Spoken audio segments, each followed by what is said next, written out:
Welcome to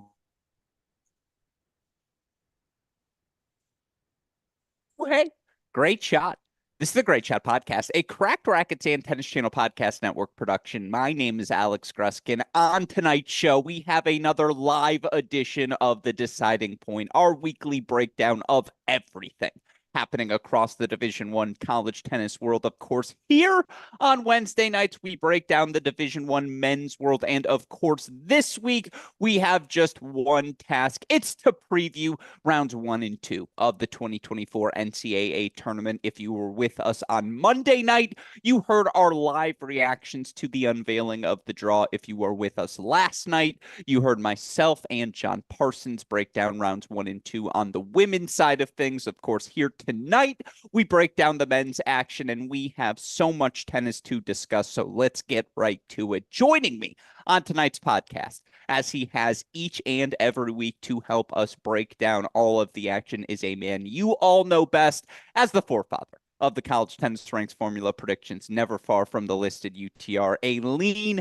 mean Michigan Wolverine, the professor. It's Chris Halioris who joins us once again. Chris, hey, great shot. Welcome back to the show. The postseason is less than 48 hours away. Are you excited, my friend? I can't wait. I mean, this is the best time of the year. All the behind the scenes computer work is done, and now it's just let's get to some actual tennis where I don't have to slave over rankings. Well, you did have one more piece of computer work to do, and I want to bring it to everyone's attention because it went live today. And as always, we in the college tennis universe offer you thanks, Chris. And by the way, there is no higher honor than getting a shout out from Colette Lewis in the Zoo Tennis blog. And shout out to you for getting that well-deserved shout out for all the work you did in projecting this NCAA tournament.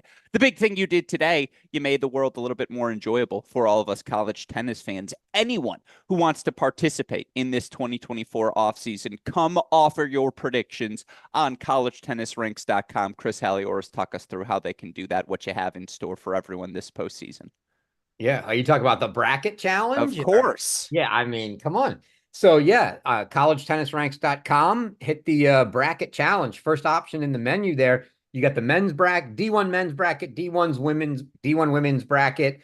The only thing, please, I don't require logins on the site. So the only way I can verify that it's really you is you have to use a real email address. If you put in a spam email address, you will not get in because you have to get the email back and confirm your entry. And please be aware, your entry name is public. I've not gone a year yet where within the first hour I didn't have oh, I didn't realize that entry was public. Will you please change my name? Because I played for X and I picked them to lose. So I get that every year. This year was no exception. Oh, that's my favorite. Again, that's my favorite thing. And yeah, the creativity of the submission names is also part of my favorite part of the postseason, is reading through that as an exercise, because College Tennis Nation always gets very creative. And I know somewhere in those lists, my younger brother, my cousin will be hidden as well. So go participate. CollegeTennisRanks.com, Division I men's and women's bracket challenges. We'll try to make your predictions a little bit more accurate here tonight by breaking down all 16 regions of the men's draw. That will be exercise number 1. I've divided things into categories. The host seeds I have on upset alert. The host seeds I think are going to get real tests. And then, of course, the host seeds I think we won't see seriously pushed until next weekend. I also have my list of first round matches I enjoy the most. And then at the end of the show, we'll get into some fun. We'll have some arbitrary categories. Who are the toughest teams entering the postseason? What are the matchups we want to watch? And of course, who is the guy as we enter the 2024 NCAA tournament? All, I think, very fun and open questions as we approach the start of the postseason. But Chris, if we're breaking down rounds 1 and 2, there's only one place for us to start. That, of course, is with the seeds on upset alert. And I think we all know, when we saw the draw, the number 1 seed, the matchup we're all watching for over the course of the weekend, it's number 11 Oklahoma, who had an outstanding season. There's no doubt about that. They got a regular season win over TCU. They finished second in the Big 12 regular season, semifinalist in the Big 12 conference tournament. This team was on the precipice of a top 8 seed, flirting with it down the season's home stretch. Now, ultimately, they finished number 11. And this is something I talked about last night with Jay, something we probably didn't talk about enough on our live reaction show, Chris. But the lack of West Coast hosts, it really influenced how we saw this draw break out because, of course, first and foremost, when litigating where everyone goes, it's the travel matrix that comes first. They try to minimize flights. That's the number one priority. As few flights as possible. If you're within 400 miles, that's considered a drivable distance. We're trying to minimize expenses for all of these teams. Given the lack of West Coast hosts, again, teams like Stanford, teams like San Diego, they were going to have to fly somewhere. In the case of Oklahoma, they get the Stanford Cardinal. And obviously, this is a Stanford team that continued our annual tradition in the preseason. Are they top 10 with the talent on the roster? Certainly, they look the part. But again, this Stanford team, they didn't finish. They didn't, qualify for the national indoors. They didn't finish inside the top 16. They did get a regular season win over Arizona. They did make the Pac-12 tournament final and found themselves flirting with top 16 status come the final weekend of the regular season. But look, again, on paper, this is going to be really fun because 1 through 6, there are just really good matchups everywhere. And by the way, I'm sort of penciling in Stanford to round number 2. I'm not sure I can do that just given the depth of this SMU team they're going to face in round number 1. And I really like the contrast of personalities between those two teams going head to head. Stanford, much more of an introverted team. SMU brings the energy reflected in their head coach, Grant Chen. Obviously, the Trevor Svida and Nishesh Basavareddy matchup at 1. That is popcorn stuff for all of us in the college tennis universe. I really like this Oklahoma region. I think you have to have them on upset alert. If you listen to Clancy Shields on Monday, he thinks Stanford can be a top 5 team if everything's clicking for them. Fair to have them in this category, Chris, and your thoughts on the region? Well, 100% upset alert. It's just, again, which Stanford shows up. And then from that matchup, I'm with you that it's a very intriguing first round match. Which Trevor Svida shows up? I mean, is it the Svida that got just crushed by Pierce Rollins and Rafael Perot, or is it the Svida that turned around and crushed other guys this year? And We I know the apologize level for cutting there. you off, but same with Adam Neff, who's been playing 500 ball this year. There have been times when he's excellent, and when he's on his front foot and the first serve is landing, his aggression can disrupt anyone, even Samir Banerjee at that 2 spot. Like if again the right SMU shows up, I completely agree. At 1 and 2, they're gonna put up a fight. Yeah, I feel like I there's like Barton at 6 too, by the way. Sorry, carry on. yeah, there's just an overwhelming amount of talent on the Stanford side, but it's the same reason that that overwhelming amount of talent should have made them a top 10 team and didn't. So it's very tough to make out. I mean, SMU is going to have their chance for sure. If they can capitalize on it. Look, you get, a Stanford team that beats Arizona and then goes and gets blanked by Arizona in the conference final. And it's a bunch of young guys for the most part, right? So you just don't know what you're going to get there. They certainly have not had consistency this year. And if you're not going to have consistency, I can say 2 things for certain. One, you're not going to win a national championship.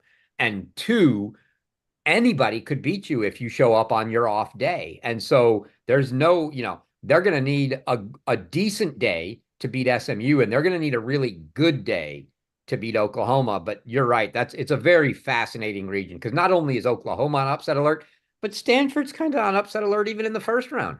I think this would be how could you chalk up this season as anything other than a massive disappointment if Stanford doesn't advance to at least the super regional round, given the talent and the blue chips they have on the roster. But, again, not only they and SMU, they and Oklahoma complete inverses. You look at Stanford, there are times too frequently where it feels like the parts are worth more than the whole together.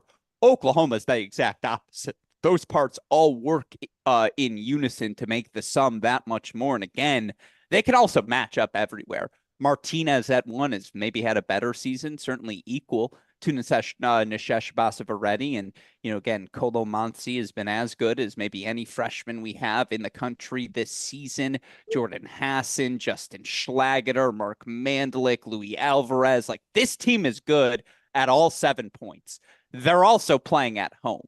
And that Norman crowd is electric. And again, it's the inverse is in personality. Like Oklahoma's going to embrace that crowd. They're going to embrace the moment. They're going to get loud. If this was just about the tennis, maybe you lean Stanford, but it's college tennis. It's never just about the tennis. Here's the best part, Chris Halioris. This is not a region we're going to have on our broadcast this weekend. So we can make a prediction as it relates to this one. Who you got advancing out of Norman? I mean, this is so painful, Gruskin. I mean, you know those mornings you wake up and it's just so hard to get it out. That's how painful this is right now. I'm taking Stanford, and I hate Ah! Stanford. Paul Goldstein, I hate you. I hate everything about making this pick. You disappoint me every year, and I pick you to be top 5 like I did this year again. Hold on. You don't hate him. You hate No, I the I hate pain the fact Stanford that puts I hate you yeah, through. I hate the fact that I keep picking him and he keeps letting me down, and then I still keep picking him. Yeah. Like, come on, So Paul. maybe Like, you really love him. Like that's yeah, what you're actually learning yeah. I here. mean, sooner or later, something's got to give here. I don't know. I just can't. Somehow, I'm unable to get over the talent on the roster and the fact that they haven't been able to do it. Oklahoma is just, they are a very tough team at home. The one thing I wish I would have seen from them, I wish they would have made the final a night match on Saturday instead of a day match. I loved watching them play as it got dark there and just sort of the atmosphere. But man, I don't know. I feel like I'm almost picking it just to sort of justify my preseason top 5, and I don't even really believe it. But I'm just gonna stick with it until I die. Damn it. Yeah, I mean, again, do what you got to do, Chris Halioris. I'm going to take Oklahoma at home. That is just such a difficult team to beat in Norman. Yeah, they were shorthanded, but ask TCU what it was like to go there. Ask all these teams who had to go there this season. It's going to be a really fun match. There's a reason it was the lead here on tonight's show, the Norman region. Again, Stanford SMU is going to be really fun in round 1 as well. I think that's seed number 1 we had to put on upset alert. Seed number 2 has to be number 14 NC State. And look, I got to see them all year long. If you listen to the show all year long, you know how much a believer I am in this NC State team. I think I might have them preseason top 5 come 2025, Chris Halioris, because again, most, if not all of these guys, but Catry coming back next season right now. This was a really good team, 17-6 overall on the year. Braden Schick, the junior, breakout season, 16-3 overall in dual match play. Staheli, the junior, 16-4. Von Sambeek, the junior, 14-5. Everyone was pretty good everywhere, 34-18 overall in doubles. This team is very good, and this team is playing at home. Here's the thing. This team is hosting the roller coaster that is South Carolina. And South Carolina can lose round 1 to Old Dominion. Like we've seen that from them this season. They are also absolutely capable of going out and beat NC State. And we litigated the South Carolina math a couple of weeks ago, if not last week. Toby Samuel wins just about every time. All due respect, that they lose just about every time at number 6, and everything else is toss a coin 50-50. But it's toss a coin 50-50. And this is a team, yeah, 2 weeks removed from an SEC tournament final run, but a team that has beaten Virginia and Charlottesville this year, a team that has beaten Tennessee in that SEC tournament. This team can be top 10 good on any given day if the freshmen Darabegi and Sar are there. It's a really fun regional matchup, Chris. What's your read on it?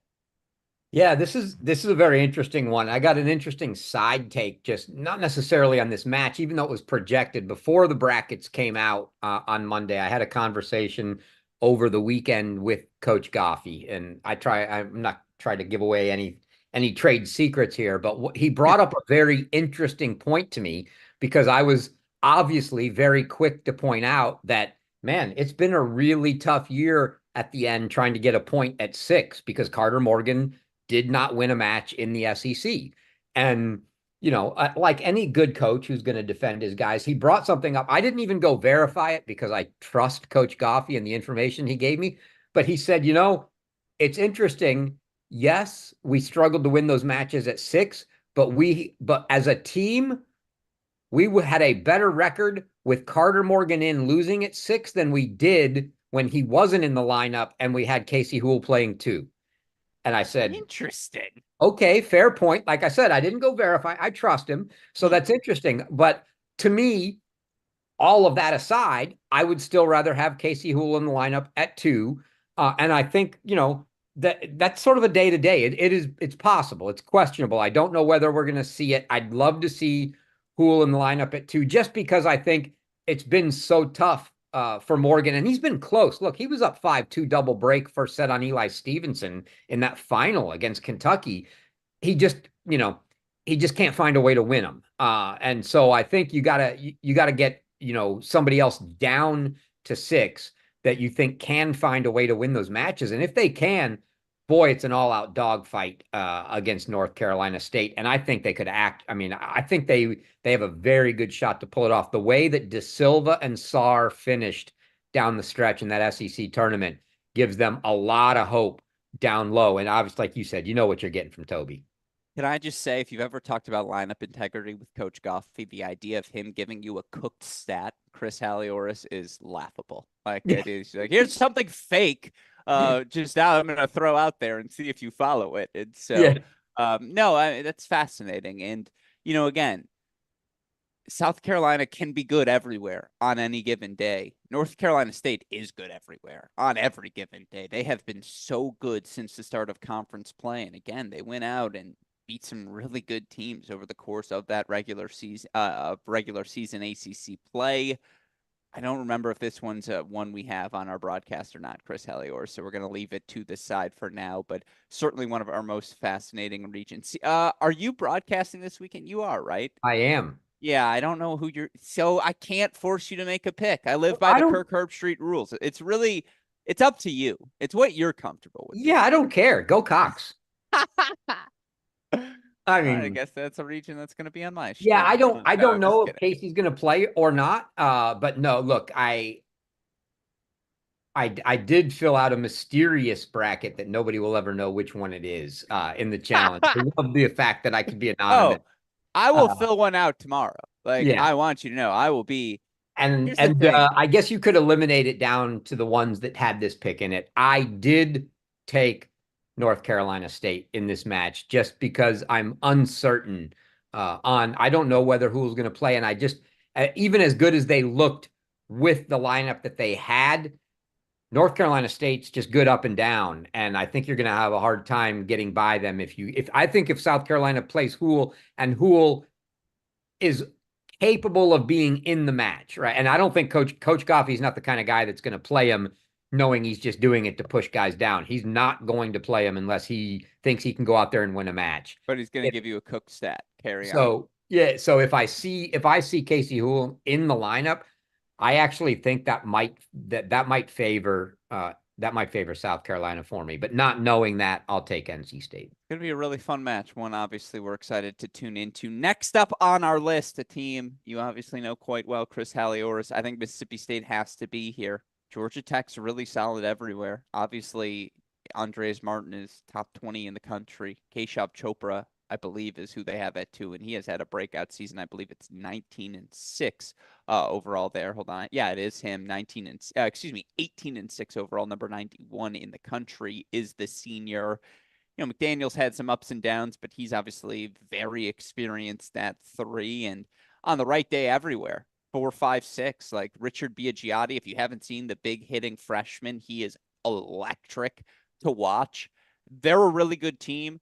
For Middle Tennessee, considering they lost probably their top 4 from last year's lineup, if you do the math, for them to have won the conference, for them to be a number 3 seed firmly ensconced, really regardless of what happened in that conference tournament, in tournament play, they had a really good year. Alabama State, the other team in the region.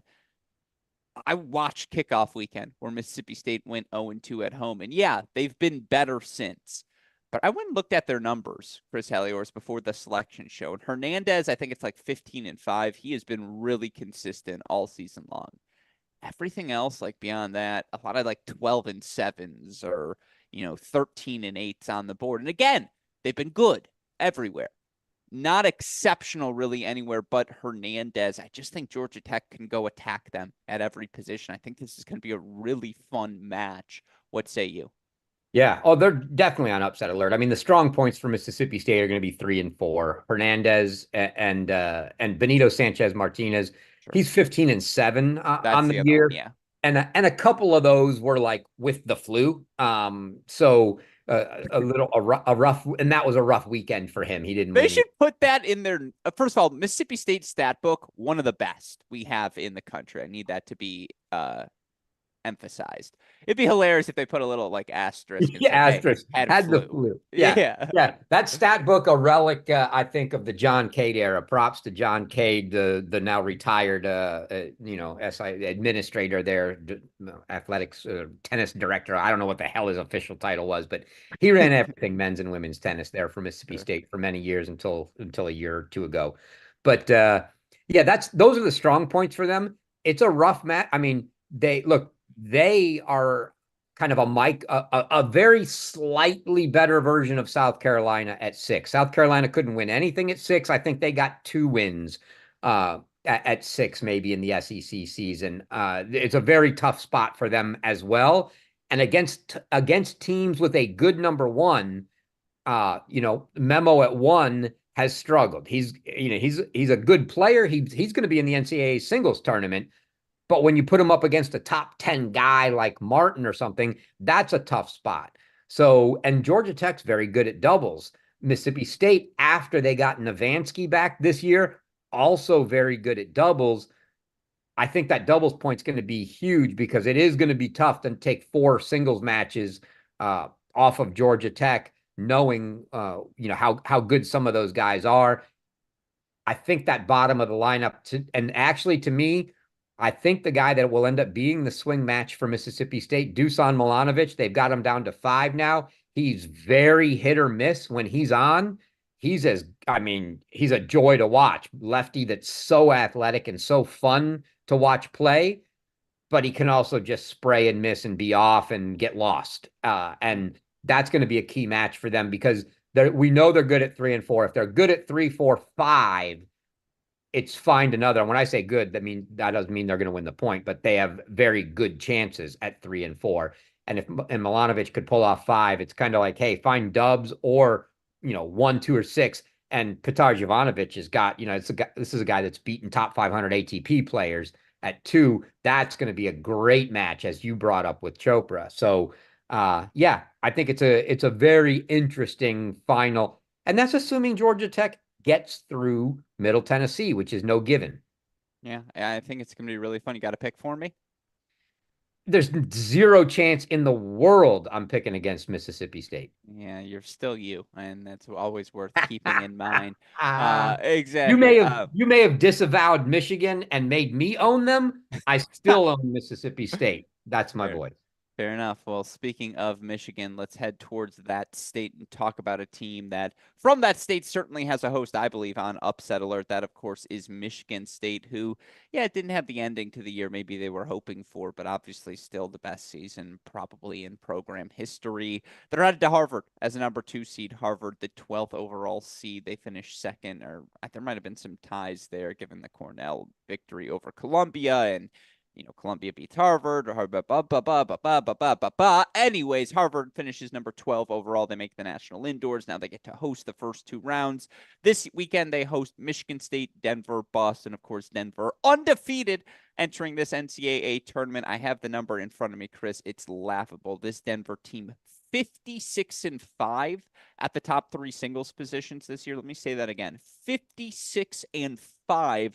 They're also 74-7 overall at 1, 2, 3, and 5. So I don't care your level of competition. If you've been that good at those at that many positions, you got a shot in any match that you play. Certainly going to be fun to watch them take on someone the caliber of Michigan State in round 1. Of course, look, Spartans can get through.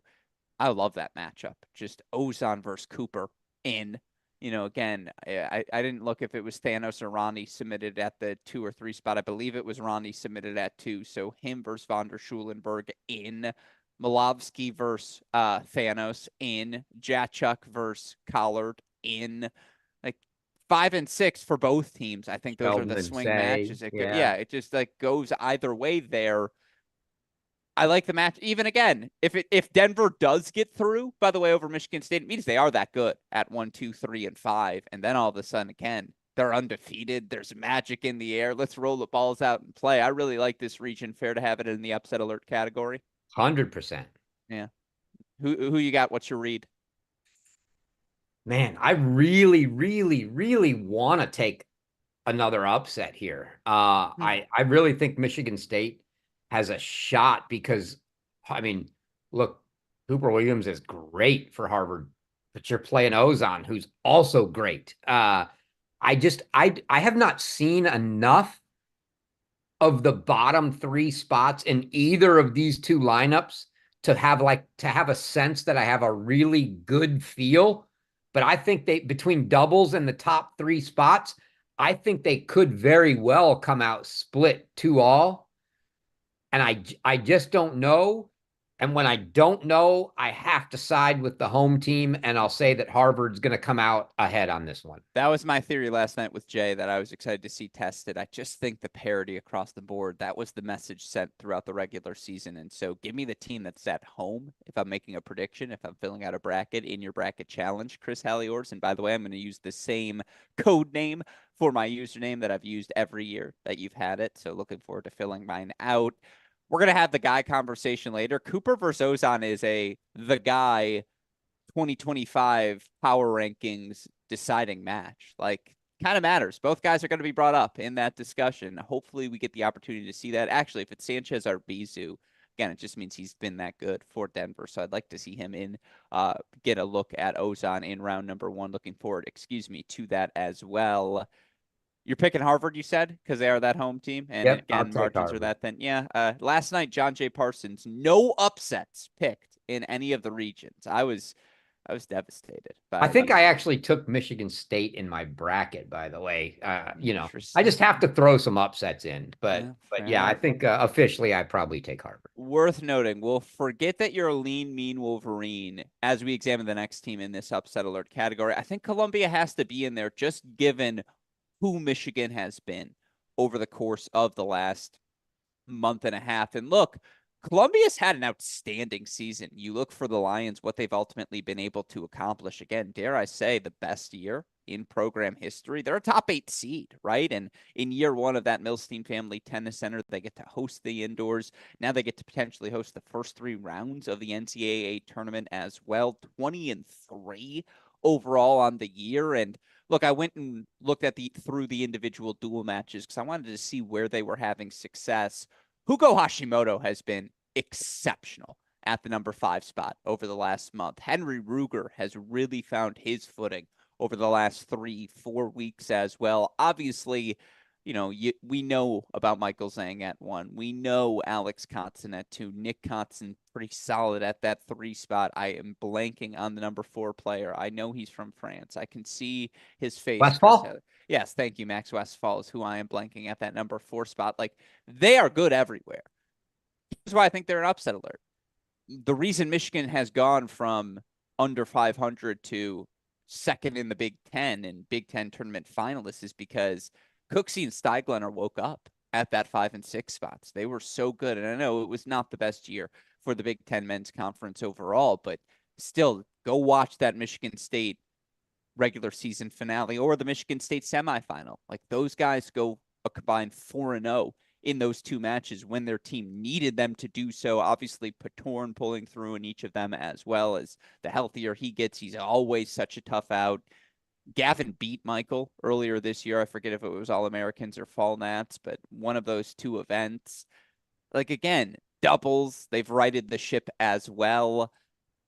It's just going to be a fun matchup. All due respect to Binghamton, and I talked to Binghamton men's tennis head coach Nick Zazula on the Cracked Interviews podcast today. I love him. Huge fan. He was telling me stories about in his Buffalo days they used to sleep in a tent because they didn't have the budget for a hotel. And I mean, again, he played Bundesliga tennis, which I love. Chris Halioris. It's a great show. You all should go listen to it. I think we're going to get Michigan Columbia in round number 2. If we do, it's a really good match. Which way are you leaning? It's criminal to ask me that on this show. but I can rest assured my nephew's definitely not watching. Uh, so uh, no, I think it's going to be it. This has all the writings of a potential upset here. Um, Obviously, you mentioned it. Gavin beat Zhang earlier in the year. Everything else, they're beatable, but Colombia, I think, has just both teams have played well down low. Like you met Cooksey and Sty played great for Michigan. Hashimoto has been great. I watched him. I think he clinched at 6 over NC State early in the year when I was watching that match come to a close. And he's playing 5 now. Again, it's one of those to me that's so tight and so close that I'll side with the home team. And I think Columbia probably finds their way out. But I mean, there's no doubt about it. I don't, some people don't like that I advertise that allegiance. I will be rooting for the Wolverines. Sorry, Howie, but uh, you know, but I just, I think it's very possible. But Columbia's just they're solid up and down, and Michigan's going to have another of their best days like they did against Michigan State. Who had a tougher regular season of conference play, Big Ten or Ivy League? Meaning Columbia or Michigan. I apologize. I mean, I guess it sort of depends on what you mean by tougher, because tougher in the fact that you had to play Ohio State, sure, that's tougher. Chris, we've been But together for 6 years. If you think my questions have clear meanings, you just haven't been yeah, listening. but I would interpret it more like tougher in the standpoint of matches you actually had a chance to win, of which nobody had against Ohio State. That means now Michigan's down to Michigan State and Illinois, uh, and Columbia, Princeton, Harvard, Cornell. It's a pretty good wash. I'm still shocked over, the 6-1 loss to Yeah. Cornell, not much less a loss. Um, but yeah, that's why we saved that one for there's a question you have coming later where I bring that up. But yeah, I think the whole Big Ten Ivy is a great comparison. Yeah, it's one we can discuss maybe further in the offseason. All right, last up in the upset category, and this is one maybe you'll push me a little bit. I think number 13, Duke, has to be here. Not because I think Duke had a bad season. I actually think if you're Duke, you feel like you got a B plus for how this year turned out. Did you have a notable, exclamation point run at any point of the year? Maybe not, but you did make the national indoors. You are finishing a top 16 seed, which I think was the minimum expectation for this team heading into the year. And for a little bit of time there, they were flirting with top 8 down the season's home stretch. The thing is, they host a really good Alabama team. An Alabama team we saw kickoff weekend go to Lexington and beat Kentucky. And look, again, Charlotte's got some momentum coming off of a conference tournament title run, all due respect to UNC Asheville. It's not going to be a cakewalk for Duke. And after I watched them lose to Georgia Tech at home earlier this year, and that's really the only significant blemish they have on their resume where it just did not work at all on a given day when they've played at home this year. But Alabama's really good up top. Like, again, both teams really strong up top. Both teams, fair to say, some questions, bottom of the singles lineup. Both teams really solid in doubles as well. That's where I've leaned Duke because, again, I swear to God, Zhang and Heller are down 4-2 in every match, and they win every set that they need to clinch a doubles point at 2. Rodinas and Johns are like 1 or 2 in the country.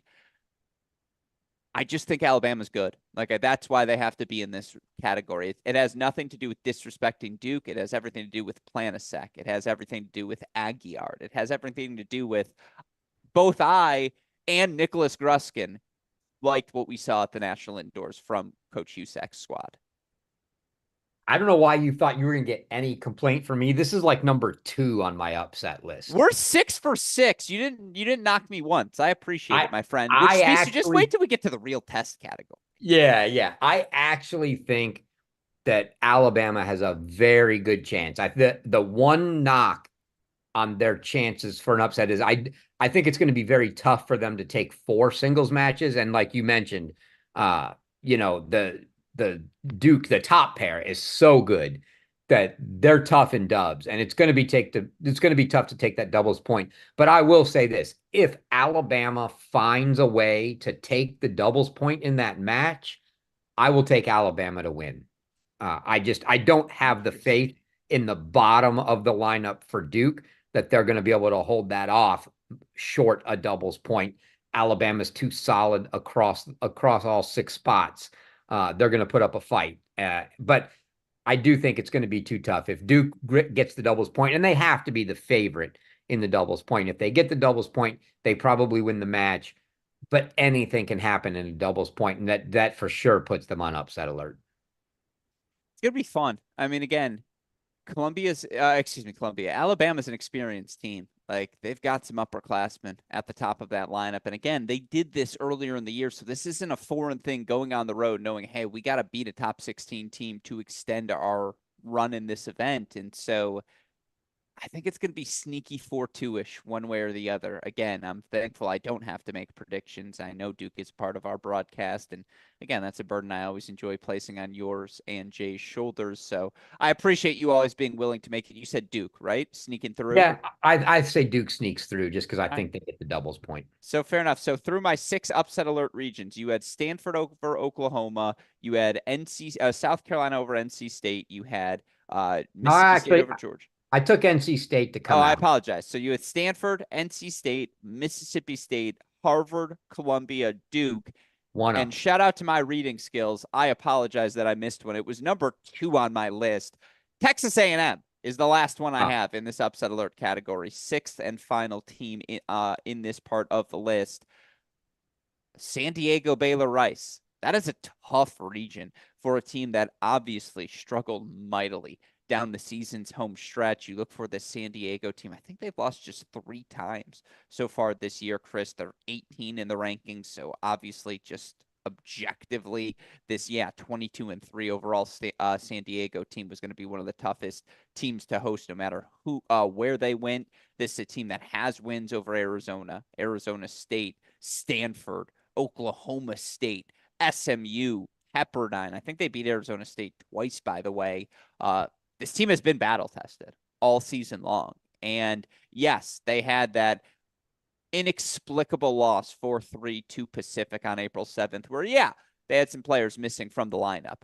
But still, San Diego has to put Texas A&M in this category. By the way, on the right day, if Veltz and Badenhorst are serving well, if Teddy has the right opponent where he can just absorb, redirect, which he does so well on the right days, if that consistency, the grittiness of Baylor, where Koenig and, again, the weapons of Polson, like you make a case for Baylor as well, as I think both of us would be comfortable doing.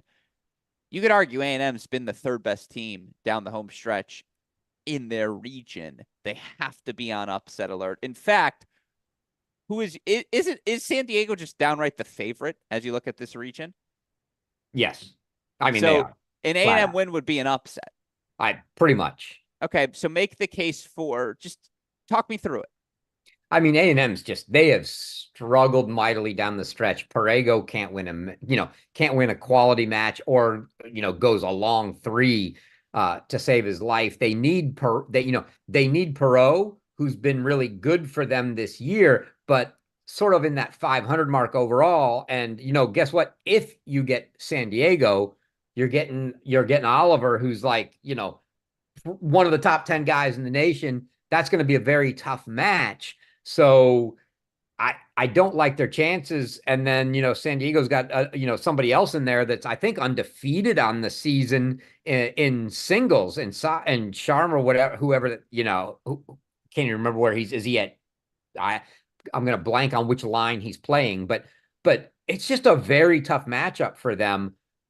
I think if I'm A&M, I'm actually rooting for Baylor in that first match because Baylor is a dangerous team and Baylor could absolutely beat San Diego. There's no question they can beat San Diego, but they themselves have shown they lack consistency. And if you're A&M, if I'm A&M, I'm saying, yeah, I want Baylor to win because I don't think they can do it 2 days in a row. I know San Diego's good. So So give me the team that might have an off day on that second day. I think they're the favorite, and I think, this one's just too hard for me to say, given everything A&M did down the stretch. They lose matches coming down the home stretch. They lose their first match in the SEC tournament. I can't pick them. I got to say they're getting upset, whoever it is, which I think is San Diego. All right, fair enough. Chris, don't say a name here because sometimes you do that spontaneously, but I still want this person to keep texting me, and it's not who you think. I had an agent text me and say, "What do you think about Oliver Tarvett? Like, is this guy the real deal? Like, should I be aware of him moving forward? Do I need to make an outreach, et cetera, et cetera?" I'm really fascinated to see him throughout the course of this NCAA tournament run. And again, we'll talk about him more in the guy conversation later, but the guy's just a brick wall. And again, I don't think he gets enough credit for his creation. Like the first serve is still a weapon. He can still turn into a forehand. You have to be successful at that position. But again, the underlying skill set, the underlying competitiveness, like that's the thing you can't fake it. He has it in spades. So he can be the best player in this region. If he is, San Diego is the favorite to advance. It's a big opportunity for Baylor because, man, wouldn't it feel that much better for them if hosting the national indoors next year? It's like, actually, we ended up as a top 16 team. I mean, I don't know if ranking wise they would end up top 16, even if they made the super regionals. In fact, I would go as far as to say I'm pretty certain they wouldn't, even with wins over San Diego and A&M this weekend. But it would just be a massive momentum point for a team that's obviously got a really big year for the program more broadly coming up. I'm fast, and they'll know that in the locker room as well. That's why I don't think San Diego can write them off easily in round number one. And again, the winner of that is probably the favorite against A&M in round number two. It was Clausen, by the way. Props Okay. to Colette for cluing me in there. 17-0 at 5 this year for San Diego. Yeah, So that's Christina Novak territory. I always say, call me when you're Micah Braswell 30 in a row. And then, again, I'll call you when you're Stevie Johnson 72 in a row. That much I promise. Those are the six I have in the upset alert category. Chris Halioris ultimately picking two of the 6 for upsets. Let's move next, Chris, to a category I think or I call real tests. And I think things might get interesting for way more seeds than I probably should. Chris Halioris, I ultimately have 6 different host seeds in this real test category. And I think that's because, again, like parity's been the name of the game. And I can talk you into some matchups here. Some of them I think are going to be more straightforward than others. And we're going to go through this category more quickly. I have in the real test category number 10, Florida State, who hosts Florida, UCF, North Florida. Talked about the job in year one. Bruce Burgess, at UCF has done. Obviously, Steiny at Florida. You've got 4 freshmen in your top 6, but still Jin, Kim, like Gavanesian. They've all been the real deal. I think Narundorn's taken a step forward as well. The case for why Florida State shouldn't be in this category is UCF and Florida are going to beat each other up in round number 1, and Florida State kind of gets to be there to maybe mop things up in round 2. The case for why they have to be in this category is because UCF and Florida on the right day can absolutely beat the Seminoles. I saw them lose 5 different matches at home to NC State, to Duke, to UNC, to Virginia, to Wake Forest. Like, I just think they belong in this category. they absolutely belong in this category. But before I even get started, I'm taking 30 seconds out here Okay. because at the end of every season, I tell every coach, you guys all know why I do this. I work for the gear. Who was the first guy to send and show up in my mailbox today, Gruskin? I'm going to pan down. Lloyd, a beautiful. This is beautiful right here. Come on. That is I not. mean, the button down dry fit. I mean, Yeah, this is outstanding. that's hilarious. That's really So that's our guy. my man Lloyd, thank you, sir. And now I can get on with the show. Yeah, no, I think, Florida State early in the year, before we saw the direction these two teams were going in the year, and that is Florida and Florida State. I thought Florida was the favorite going into the first match when they played at the National Tennis Center. For the game day, they play there every year, and Florida State handled them just fine. And the rest of the season sort of went the same direction for both teams. I think you're obviously Florida State gets through round one easy. I think you're right in that an absolute battle between UCF and Florida. Florida is I'll call them the mini me version of a Stanford. There's just a ton of talent on this team, a ton of young talent on this team that just hasn't found their way to win a lot of matches with a bunch of freshmen in the lineup and a lot of new players. And it's just tougher to do than people think. You look at them on paper, you look at UTRs, and you think, oh, they should be able to win. But college tennis isn't all about that. It's very much a team sport, and I think that's been tough. So I think that's going to be an absolute dogfight. It is absolutely a real test because whoever Florida State gets, whether they get Florida or whether they get UCF, they probably are going to get pushed. Look, they haven't been great. All year down low. Carpenshift's won very few matches.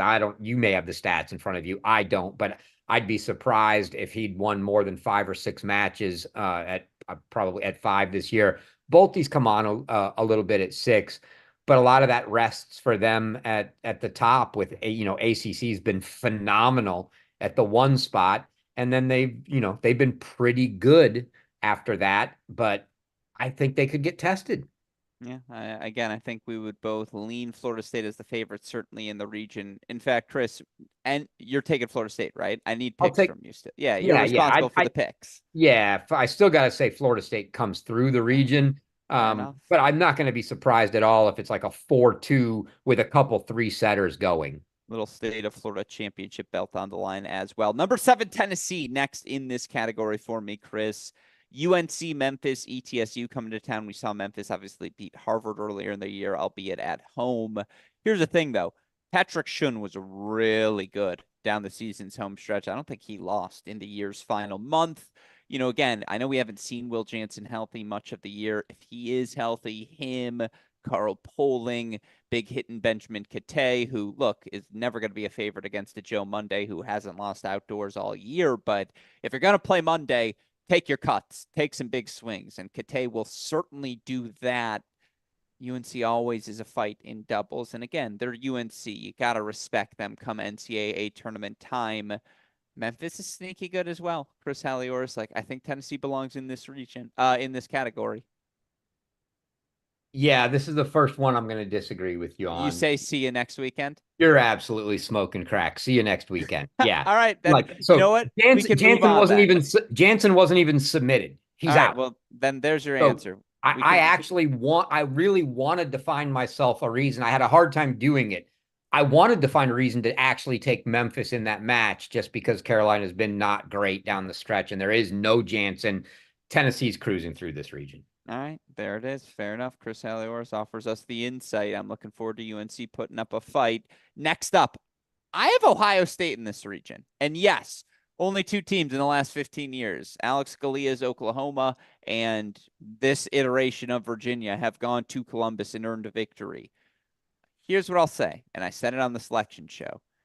Oklahoma State, the only team to beat Texas in doubles since they made the switch to Waldeep Spaziri at 1, Braswell Harper at 3, and Talluri PY at 2. Yes, I went in the wrong order. Get over it. Zink at 1, always in the fight. Beecroft at 2, serious competitor. Again, Heaney at 6 outdoors. His forehand can make you uncomfortable. You have Scheisel, the freshman, who I think at one point won 13 in a row to start the season. They're very good. And again, this is a team, unfortunately, I don't know if Derek Pham was submitted. He might have been. He hasn't been healthy all year long. I would be shocked if we actually see him come this weekend. Again, that said, so I think I went over this on the live show. My cousin sent me the numbers. What is it? It's 22-1 at 3, 24-0 at 4, 22-0 at 5, and 18-1 at 6. I know Anthrop got submitted at 3, Tracy at 4, but good freaking luck beating the Buckeyes in Columbus at any position. They're clearly the favorites. I really struggled whether to put this in the real test category or not, so I defer to you. Yeah, twice in a row you're smoking crack. Yeah, zero chance they get tested. I mean they may get tested in a couple individual matches, and even if let's say that Oklahoma State wins and comes through, and even if somehow Zink and Beecroft find a way, which is, your most likely two spots to grab a point on Ohio State, even if they were to find a way to get a point each for 2 points and make it look close, it's not going to be close because the other four are going to be over very quickly, and Ohio State's going to win 4-2 in a match that would have been 5-2 in probably 5 straight set matches. There's no chance that anybody's beating Ohio State. All right, fair enough. Moved into the other category, which means I'm down to just 4 real tests. Next up, I have the Kentucky Wildcats in this category. Here's why. If Carlos Ozalins is healthy, there were times when Illinois looked like a top 10 team this season. And again, it feels like we never get the fully healthy Illini since February, maybe, of this year. But like Ozalins, Heck, Petrov, Okonkwo, all the different pieces that they have. Again, this is a frisky team. They can be very good at doubles. Obviously, Kentucky, they run the gauntlet, undefeated SEC regular season play, undefeated SEC tournament play. I think on the selection show, I called them the most underrated number 5 seed we've had in quite some time in this NCAA tournament, despite just 2 losses. Again, if the best version of Illinois shows up, that's why I think Kentucky belongs in this category. Obviously, there's a lot of uncertainty surrounding whether we'd see them or not.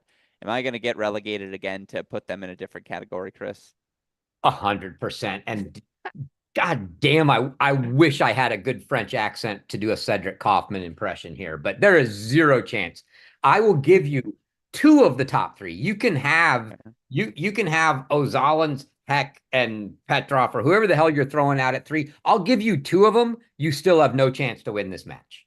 Like, you're not winning 4, you're not winning 5, you're not winning 6, and you're not taking 2 out of those 3 and getting the third one and doubles. It's just not going to happen. Kentucky is going to, and look, they didn't show up in the Big Ten tournament. It's just no chance, zero chance they're losing. Kentucky's going to roll through.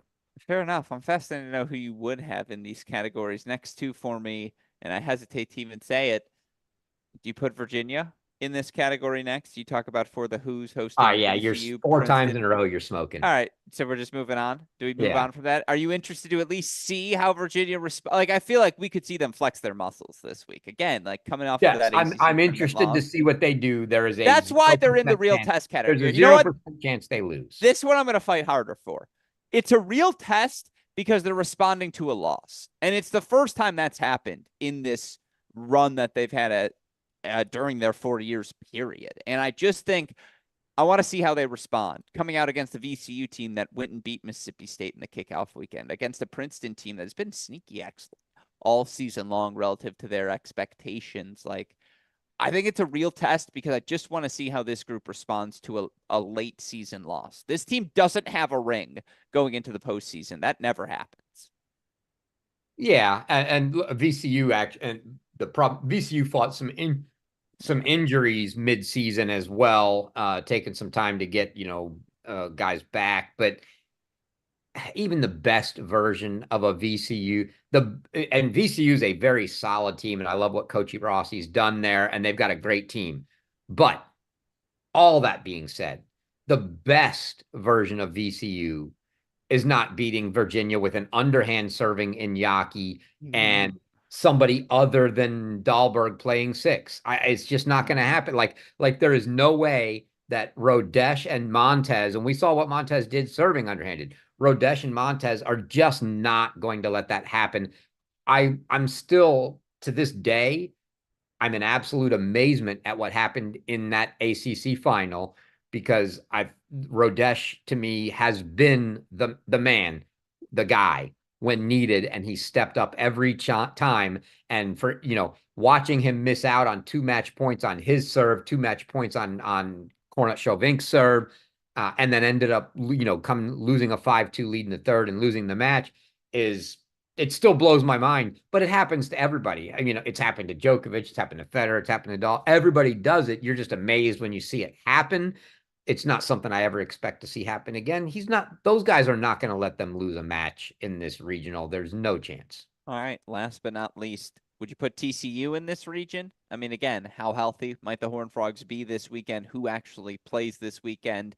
I like who they're hosting. Cornell, Arkansas, UC Irvine, all in the section. Are they another we'll see you next weekend for you, or is this an No, actual test? I'll give you the real test here. All right, make the case. Look, I don't know who TCU's playing. Let's just go on the assumption that there's no Seb Gorsny, because I would lean that way.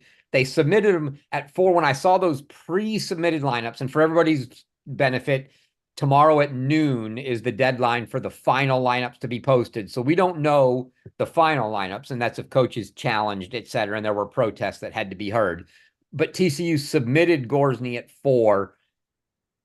My take on that was, after being out for so long and coming back off of injury, if you were going to play him, you'd bring him back in at 5. So I feel like listing him at 4 is like a sign that he's not playing. I could be totally reading into that. And it could be, hell, it could be a mini stack. Like, maybe he's good, maybe he's not, but we're going to play him and suck up the spot and push someone down to 5.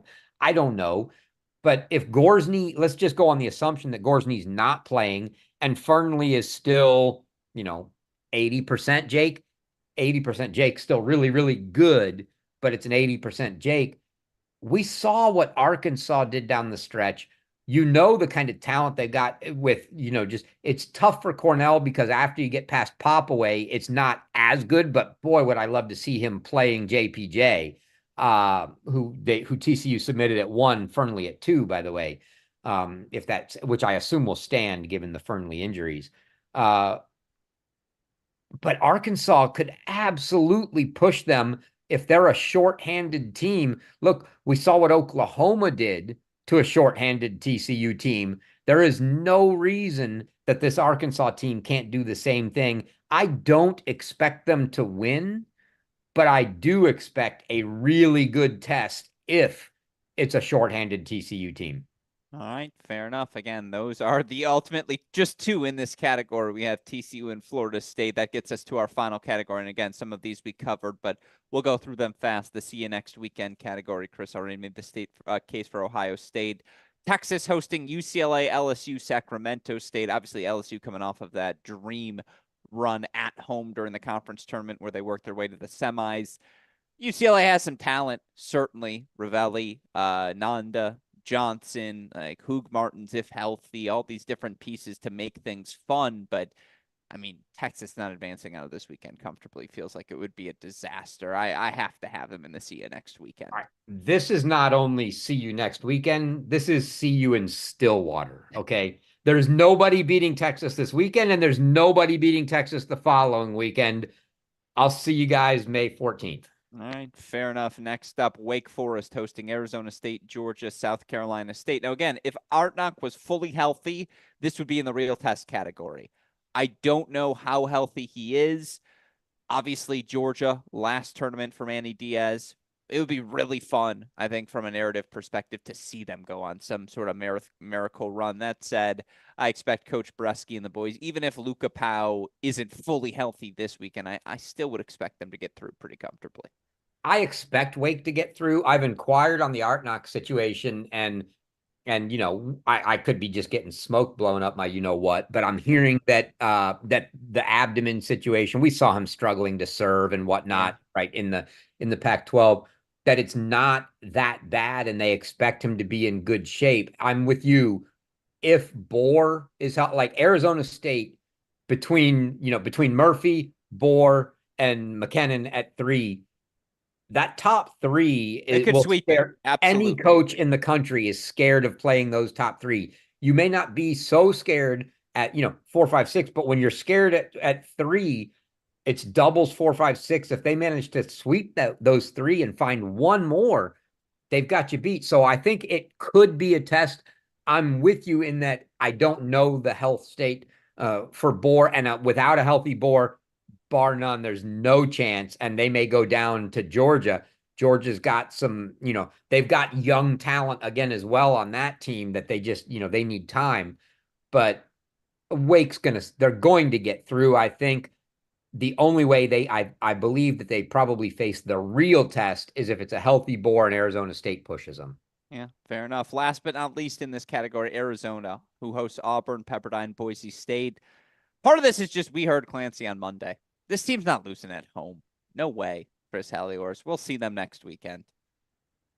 Yeah, no, they're not losing at home, but I don't think that I would dismiss the fact that they could get tested by an Auburn team. Like Auburn is so Jekyll and Hyde. You get the good version of Auburn, and they could be there. And why he might be smaller than me. The one guy I might take into a bar fight along with Clancy Shields with me might be Tyler Stice. I mean, that kid's a bulldog, and he's gonna fight to the end. Auburn on a good day, they have the talent, they have the guys that could compete. They just don't always seem to put it together. There's zero doubt that I think Arizona gets through here. The question is, do they get a 4-0 kind of match, or do they get a little test and get a 4-2 kind of match? It could be the latter, but they're coming out either way. Fair enough. Well, folks, that's your look at all 16 regions coming up this weekend. Next, Chris, we've talked about a lot of these matches, so I'm going to rapid fire through my favorite first round matchups. You just give me the pick here. The top matches for those that see the graphic are my favorite. Florida versus UCF. Who you got? I can't get away from, even though I'm wearing the UCF shirt, Lloyd, I can't get away from the talent on that Florida team, much like I can't for Stanford. I'll take Florida. Even more rapid fire than that. San Diego versus Baylor. San Diego. Georgia versus Arizona State. Arizona State. It would be really fun if Manny got a win. I'm I just would saying that. love to see. I Yeah. mean, you know what's going to be next to my computer as I'm broadcasting the first day? I just thought I just had to remember I have to do this. It's my Manny Diaz bobblehead that I acquired a couple of years ago. That is coming out, going on full. I'm going to have to tweet that next to the Very broadcast funny. picture. That one's coming out for sure. I like it. Michigan State, Denver. Michigan State. Memphis, UNC.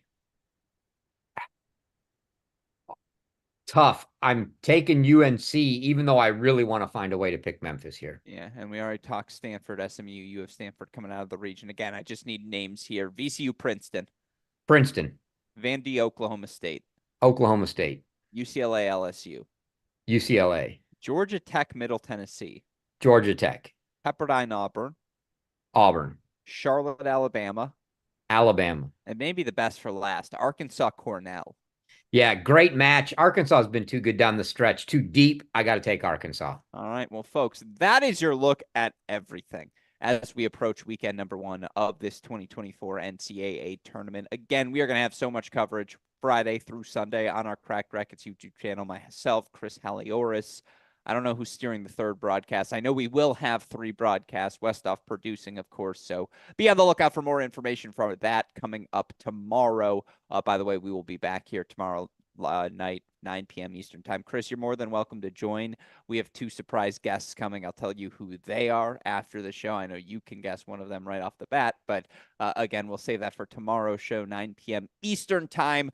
Before I let you go, though, we got to have some fun like I did last night with Jay. I got 3 topics for you I want to cover as we approach the start of postseason play. First, we have the draw, and this is what fans do. We look at the draw, we hypothesize, man, I want this matchup. Oh, wouldn't this be fun? This was really hard for me to do. In particular, it was hard to not have Ohio State in every match I picked here as I looked and tried to reach out my top 5. Top 5 NCAA matches you'd like to see. Do you have a list or do you want to go off mine? I've got a list. All right. So we'll get to honorable mention after. Let's start with 5. Who you got? Virginia, Texas. I love you. You know who my number 5 is? Virginia, Texas. Oh. And that's just perfect. That's like the exact answer. And it just is because it's like, look, if Texas is the favorite, they have to beat Virginia to get there. It's just it's like Oklahoma State, UNC. It's just like, although that was my number 1 on the other side. I don't know why this is a little bit low. We'll get to why this is a little bit lower here in a moment. Yeah, they're 5. I couldn't agree more. And man, would that be really fun. That was the semifinal last year, right? Where Virginia beat Texas as well. So again, that's the one. And I still, to my dying day, I will never forget seeing the reaction after the PY Iñaki match and just how torn up PY was. Like he wanted that so bad. And the level in that match was so good. It was unbelievable. Yeah. All right. Number 4. the winner of the aforementioned Virginia Texas match, I don't even care who it is, against Ohio State. Okay, I have that as number 3. And truth be told, I have Ohio State, Texas, because Ohio State, Virginia would be great, but I've seen that match a lot. Yeah.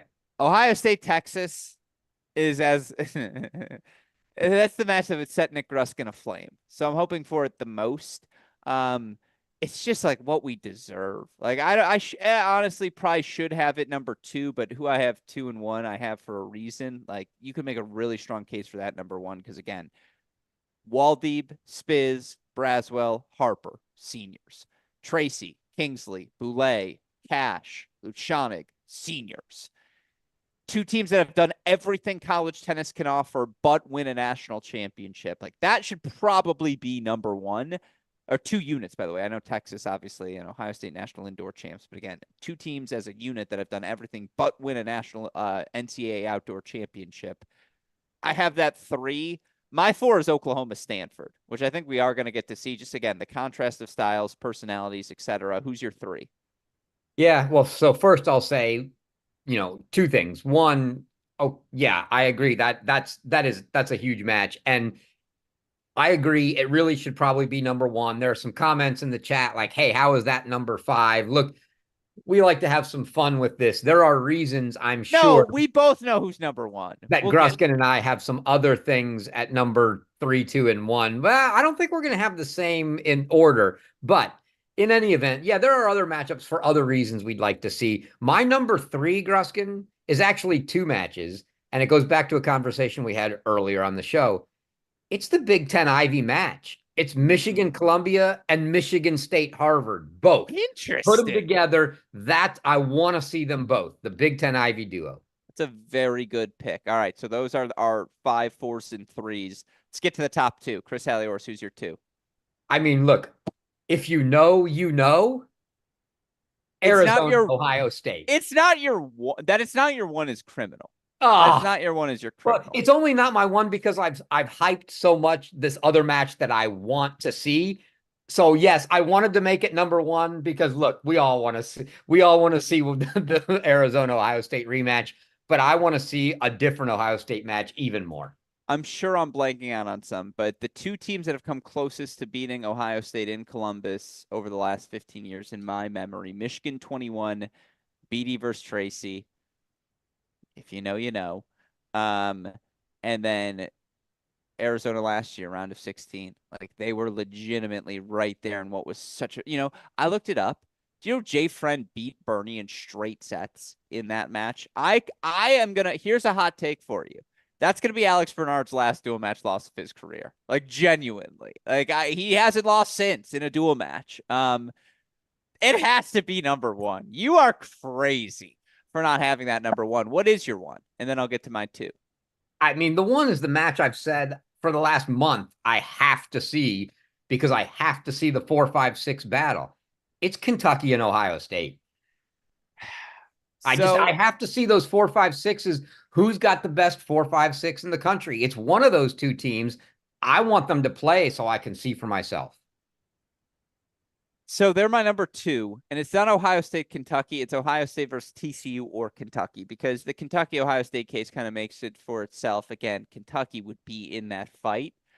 But Ohio State TCU has supplanted what Florida Tennessee was in the late 2010s and early 2020s as the sneaky best fun chippy rivalry we have in college tennis because these 2 teams see each other every year. 2021 National Indoor semifinals. 2022 they didn't see each other at the National Indoors, but I believe they played at NCAAs in 2022. Oh no, excuse me. 2022 they played at the National Indoor semifinal. 2023, they play in the NCAA semifinal. 2024, obviously, they played in this year's National Indoor final. Like, it's just really fun when those 2 teams face off against one another. And, again, 2 of the best personalities we have from a coaching perspective in David and Ty. Like, again, I have TCU/Kentucky. I think if either way, that's the semifinal. It's going to be really fun. By the way, Arizona versus either of those 2 teams, sign me up for that as well. Arizona, Ohio State's my number 1. and I feel pretty good about that, Chris. Those are the hypotheticals. By the way, my honorable mentions: Virginia, South Carolina rematch in Charlottesville. Come on now. Oklahoma, Arizona, chippy. TCU, Duke, just interesting. Like there's a lot of Duke, TCU in Duke in terms of like heavy top three, really good at doubles, etc. And then because it's his last tournament, Manny Diaz's Georgia Bulldogs versus anyone. Like I'm just, you got to watch. It's his last week's on the job, excuse me. And, again, he's meant as much to college tennis as anyone. That's category 1. Category 2, toughest teams, Chris, because Simon Earnshaw came on this show on Monday and he said it's not going to be about the tennis. It's going to be about who's toughest. And if you're toughest, you're going to be able to play the best tennis. I asked you to come up with the top 5. Do you have a list or are we going off mine? I've got a list, Gruskin. I was given homework. All right, let's start at the top in this one. Who's number 1? I mean, come on. As a reflection of their coach, it's Arizona. Okay, so it's a great call. I had them 2, and here's why. And I had this conversation, and I'm going to have it probably again with my little brother in the build-up. It has to be Virginia still. Like, December you heard you answer that, Chris Halioris, and wants to slap you in the face. Like, they are still the 2-time defending champs. And yeah, for the first time ever, Rodesh blinked. But it's the first time he's ever blinked. Like, I think they still have to be one on this list, and then you have to put Arizona 2. Is that fair? I mean, it's fair. Look, I was fairly serious with my top 2 picks, and then I went way out of the box on my bottom 3. I like it. So I didn't even put Virginia on the list because I wanted some fun here. That's criminal. But I can't I can't argue that. Yes, December me, who said I was voting Virginia number 1 all year, no matter what. We know what I think about them. They're going to be there and they're tough. Yeah, there's no doubt. So they're 1. I have Arizona 2. Who's your 2? Ohio State. I mean, they're just look. You got 2 guys that undefeated. We see what they do at home. You see all the antics and the way the guys get into it. They've got an aura and an ego and everything else about them, and deservedly so. I can't get away from that. They're my 5, and it gets back to this group has seen everything. They've played an NCAA final. They've won a national indoor championship. They have done everything you do in the build up to winning an NCAA title. And they have 25 years of experience through 5 players in doubles. You just can't fake that. They're 5 on my list, and I agree. Like, I have to keep them at 5.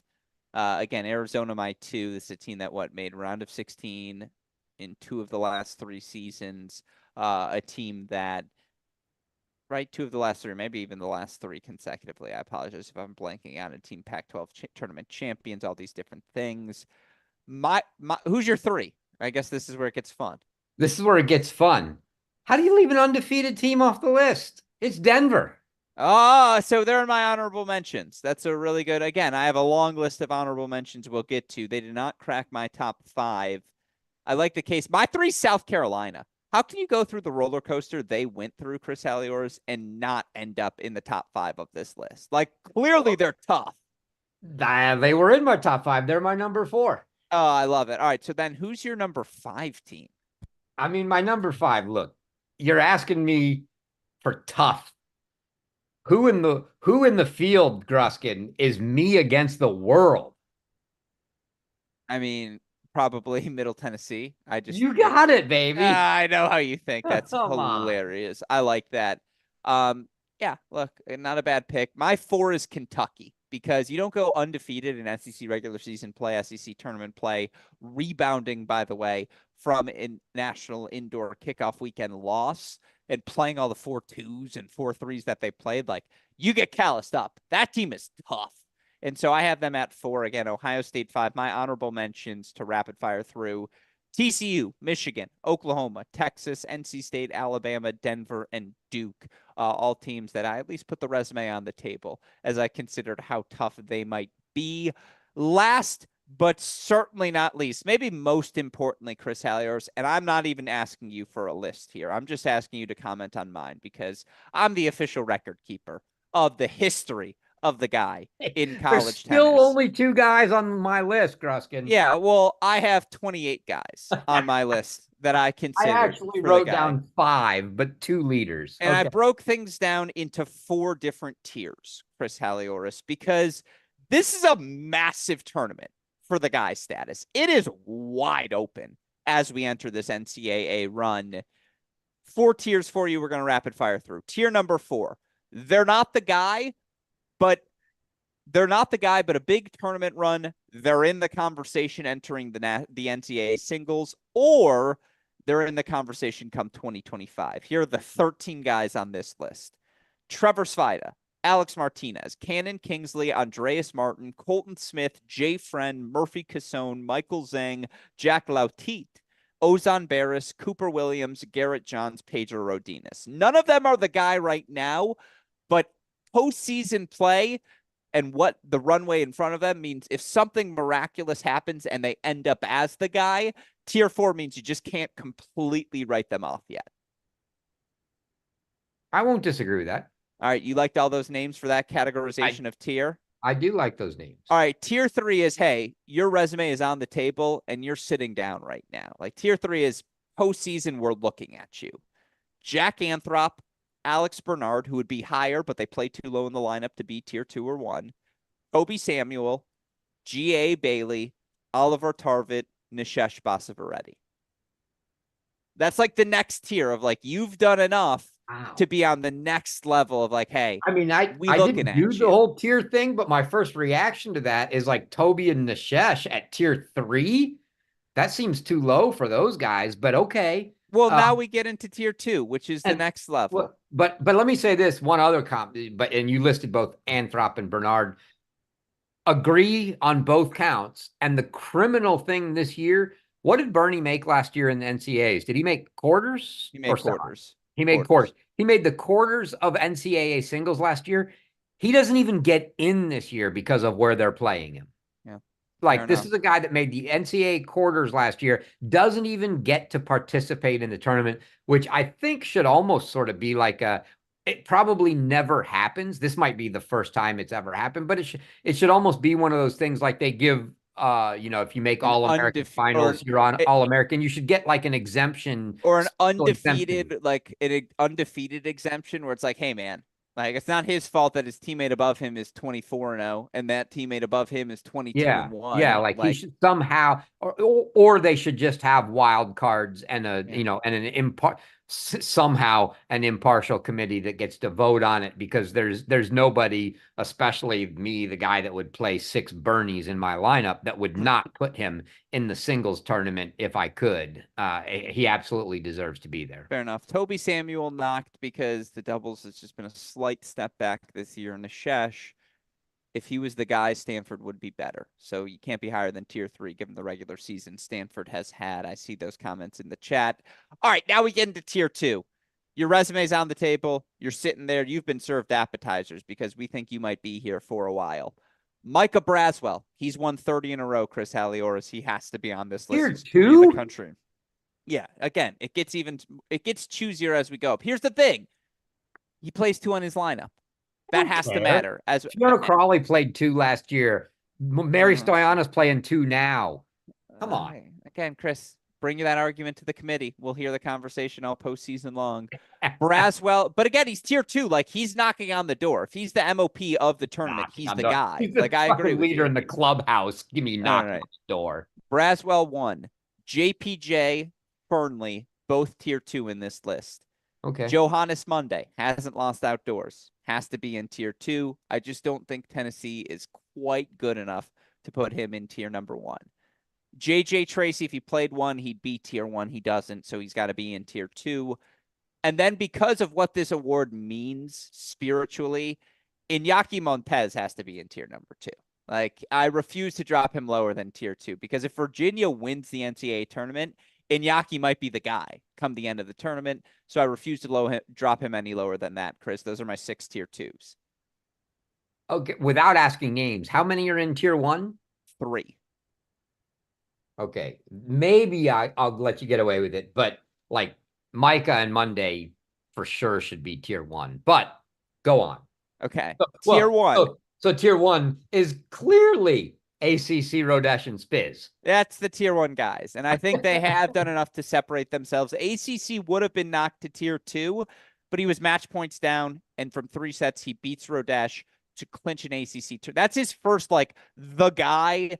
Sorry for the graphics because we're live. That's his first nuts on the table moment where he's like, hey, I'm in this conversation. Like you can maybe say I'm not the guy, but you have to have me in tier one after I do that. And it's just like, yeah, you're right. Like that's what the guy does is he says, oh, that's cute. You're serving for it. Watch this. And indoors too. Like that's tier one, the guy stuff. Spiz has been in tier one of the guy for an unprecedented Steve Johnson-esque 24-month run. Like it's been really impressive for Spiz, but obviously Rodesh, if you're the best player on the team that wins the NCAA tournaments, they're both very well positioned to be your tier one guy candidate. Elliott's one in the country again. Again, I wouldn't bet against Chris in any scenario. If you want Micah Monday in tier one, Chris, like we can have that conversation as a committee, but I actually feel very good about my 28 guy 4-tier the guy status. Man, Gruskin, here's the thing. You love to pontificate about how it would be awesome to have these people sort of take some of the points we bring forward and make them commonplace. Like the Eagle has become the nickname for Dietrich, right? That's awesome. You love that to say that you want to see these teams when they're rooting for someone else to win to help their position in the NCAA tournament. You want to see those teams tweet out, go Trojans when they're just rooting for not them, right? I want every one of these teams after a win from one of these guys to tweet out he's the guy. Well, and that's tag exactly what I was going to say is I right now, especially because he's my leading candidate in the clubhouse, and that is Micah Braswell. I want Micah him to Braswell look at you is the in guy. Stillwater, win a match, and say, I'm the guy. There's one thing I can guarantee you right now that whenever the hell this thing's aired on podcast, I freaking guarantee you Bruce Burke is listening to it. So, coach, I want you to listen to this. I want you to walk up to Micah and I want you to say, Micah, in the post-match interview this weekend after we win, the guy. Oh, I need you to go, Gruskin, Chris is right. I'm the guy. And that's all I want to hear. He's fourth on my list. He's number one in tier two. Let the record show I'm a big believer in Micah Braswell.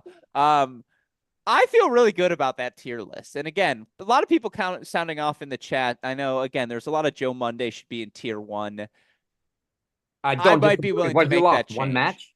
First of all, I invented the Joe Monday. I was there when we were calling him Johannes, okay? Like, I invented the Joe Monday bandwagon. Like, who was the one 2021? Tall lefty. National indoors, one of 3 people who was allowed in the building for that event and said, oh my God, like, whoa, what's this? Nick Gruskin. I apologize. I'm using all of his quotes, but it was he's been on a roll lately. I've never felt prouder of him as a younger brother. When he texts me, oh, who was it? He texts, oh man, what was it? It was a number 4 singles player on someone's roster. I apologize. I'm blanking who it is, but he goes, this guy's had a really good season this year. And I was like, I've never been more proud of you as your brother. Like that's who you bring. It was like freaking Dos Carpenshift or something like crazy like that. This year. Yeah. But Nick Gruskin, who we were talking on the phone last night, and he goes, I'm really glad I went to the indoors because like an NFL scout, it's really important I see these players in person. And I died. I was like, that's so funny. And he goes, Alex, I got to see Monday serve in person. He's like, you were just right. Like, I just see it now. And I was like, top 100 upside. And he goes, yeah, absolutely. I go, would you give up your range signing bonus if he needs a little kick? And he goes, tell him to text me. And so again, like Joe not being tier one hurts me. Okay. But this list has to have integrity. And I just don't think you can lose conference tournament, even though Joe did lose. Like, it's really hard to knock him. Yeah, I don't know how he's not tier one, but if I'm not going to have Mike at tier one, like, I feel like it's justified. Why? Don't disagree. They should both be there. What about Jake and JPJ then? If you open up tier 1 floodgates, they all rush in. Nah, I'm okay without them.